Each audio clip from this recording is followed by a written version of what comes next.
കോട്ടയം നഗരസഭയിലെ തട്ടിപ്പ് കേസ് പ്രതി അഖിൽ സി വർഗീസ് സംസ്ഥാനം വിട്ടെന്ന് സംശയം. ഇയാളെ പിടികൂടാൻ പോലീസ് ശ്രമം ഊർജിതമാക്കി.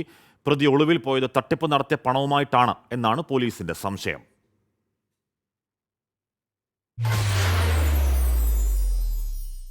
ക്രൈംബ്രാഞ്ച് നടത്തിയ അന്വേഷണത്തിലാണ് പ്രതി സംസ്ഥാനം വിട്ടതായി കണ്ടെത്തിയത്. വീട്ടുകാരുമായോ സുഹൃത്തുക്കളുമായോ ഇതുവരെ ഇയാൾ ബന്ധപ്പെട്ടിട്ടില്ല. രാജ്യം വിട്ടു പോയിട്ടില്ലെന്നുമാണ് ക്രൈംബ്രാഞ്ചിന്റെ വിലയിരുത്തൽ. അതുകൊണ്ട് തന്നെ മറ്റ് സംസ്ഥാനങ്ങളിൽ എവിടെയെങ്കിലും ഇയാൾ ഉണ്ടാകുമെന്നാണ് നിഗമനം. പ്രതിയെ പിടികൂടുന്നതിന് വേണ്ടിയുള്ള നടപടികൾ ക്രൈംബ്രാഞ്ച് ഊർജിതമാക്കി. ഏറ്റവും ഒടുവിൽ 7 ലക്ഷം രൂപയാണ് ഇയാൾ തട്ടിയെടുത്തത്. ഈ തുക ഉപയോഗിച്ചാണ് പ്രതി ഒളിവിൽ കഴിയുന്നതെന്നാണ് ക്രൈംബ്രാഞ്ച് പറയുന്നത്. ബന്ധുക്കളുടെയും സുഹൃത്തുക്കളുടെയും മൊഴിയെടുക്കുന്നത് തുടരുകയാണ്. അതേസമയം തട്ടിപ്പ് പുറത്തു വന്നതിന് പിന്നാലെ നഗരസഭയിൽ പ്രതിപക്ഷം കൊണ്ടുവന്ന അവിശ്വാസം നാളെ ചർച്ചയ്ക്കെടുക്കും. നഗരസഭാ ചെയർപേഴ്സണെതിരെയും വൈസ് ചെയർമാനെതിരെയുമാണ് അവിശ്വാസം. LDF-നും UDF-നും തുല്യ സീറ്റുകൾ ഉള്ളതിനാൽ BJP-യുടെ നിലപാട് നാളെ നിർണായകമാകും. 24 കോട്ടയം.